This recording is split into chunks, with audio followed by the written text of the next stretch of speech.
నమస్తే సార్. నమస్తే. Sir birth number 6, destiny number 6, 6/6 ఈ కాంబినేషన్లో ఉన్న వాళ్ళకి ఎలా ఉండబోతుంది? శుక్రుడు అంటే పరిపూర్ణమైన శుక్రుడు ఇక్కడ ఉంటారు. మన శుక్రుడు గురించి ఏం చెప్పుకుంటున్నామంటే అందానికి, ఆకర్షణకి, సౌకర్యవంతమైన జీవితానికి చాలా ఇంపార్టెన్స్. అంటే లగ్జరీగా బతకాలనే దానికి శుక్రుడు బాగా ఇంపార్టెన్స్ ఇస్తాడని మనం చెప్పుకున్నాం. ఎవరైతే ఈ 6/6 కాంబినేషన్లో జన్మిస్తారో, అంటే బర్త్ నెంబర్ 6, డెస్టినీ నెంబర్ 6 ఉన్నవాళ్ళు, వీళ్ళకి వచ్చేసరికి మంచి ఆస్తులు ఉంటాయి. స్వతహాగానే కొన్ని వీళ్ళకి ఆస్తులు ఉంటుంటాయి. అంటే అలాంటి కాంబినేషన్ పుట్టి వాళ్ళంతా కూడా కొంచెం ధనికుల కుటుంబాల్లోనే జన్మిస్తారు. పేదవాళ్ళ కుటుంబాల్లో జన్మించిన ఆటోమేటిక్గా వాళ్ళ పేరెంట్స్ అనేది కుటుంబం అనేది ధనికం అయిపోతుంది. మనం ఒకసారి అనుకుంటాం పిల్లగాడు అమ్మాయి పుట్టిన తర్వాత బాగా కలిసి వచ్చింది, అబ్బాయి పుట్టిన తర్వాత బాగా కలిసి వచ్చింది. అవును. అలాంటివన్నీ కూడా ఇలాంటి కాంబినేషన్ ఉన్న వాళ్ళకి ఎక్కువ అవకాశం ఉంది. కాకపోతే ఏమవుతుందంటే వీళ్ళు ఎక్కువ స్వేచ్ఛ కోరుకుంటారు. అసలు శుక్రుడు అంటేనే స్వేచ్ఛ, స్వతంత్రం, పోతే లగ్జరీ లైఫ్, అందానికి ఎక్కువ ఆ టైం ఇవ్వటం,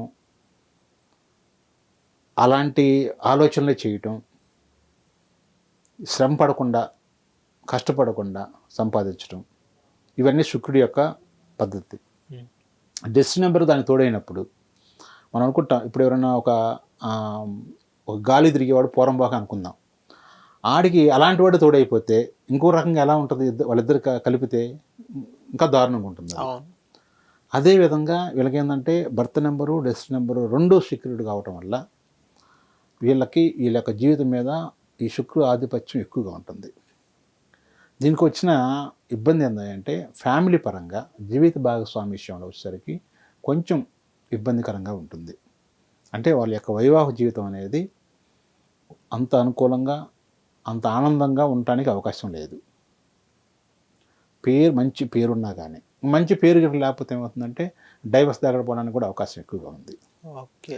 దానితోడు వీళ్ళు కనుక మ్యారేజ్ కనుక 5, 14, 23 ఈ డేట్లో కానీ, మనకి 4, 13, 22, 31 ఈ డేట్లో కానీ, 8, 17, 26 ఈ డేట్లో కానీ కనుక మ్యారేజ్ కనుక చేసుకుంటే 100% డైవర్స్ తీసుకోవడానికి అవకాశం ఉంది.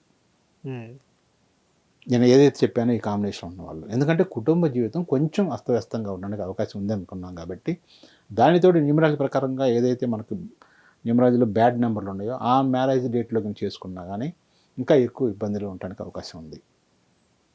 పోతే ఇక వ్యక్తిగతంగా కూడా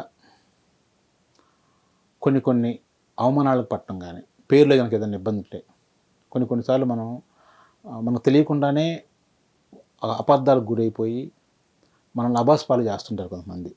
మనమంటే మననే కాదు, కొంతమంది అలా జరుగుతూ ఉంటుంటే వాళ్ళు వ్యక్తిగతం చేసి చెప్పుకుంటుంటారు, నాకు అసలు ఏ సంబంధం లేదు, నాకు అసలు నా ప్రమేయం లేదు, కానీ నా మీద ఈ నింద వచ్చింది, చేయకపోయినా కానీ నాకు ఇలాంటి అపనిందలు పడాల్సి వస్తుంది అని చెప్పుకుంటుంటారు. అలాంటి వాళ్ళకి ఈ యొక్క ఎక్కడైతే పిలిపించుకునే పేర్లో నెగిటివ్ నెంబర్ ఉందో వాళ్ళందరూ కూడా ఈ కాంబినేషన్లోకి వస్తుంటారు.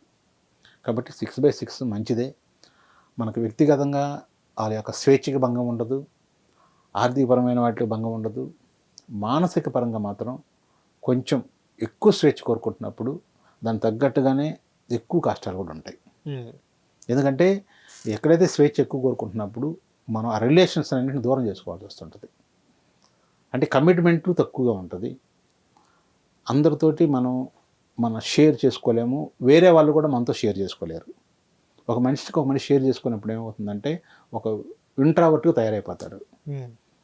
దానివల్ల అతనికే కాకుండా ఎదుటి వాళ్ళకు కూడా కొంచెం ఇబ్బందిగా ఉంటుంది. కాబట్టి ఆ బ్యాలెన్స్ చేసుకునేటప్పుడు మాత్రం కొంచెం నేమ్ అదంతా కరెక్ట్ చేసుకుంటే బాగానే ఉంటుంది. Thank you sir. Thank you.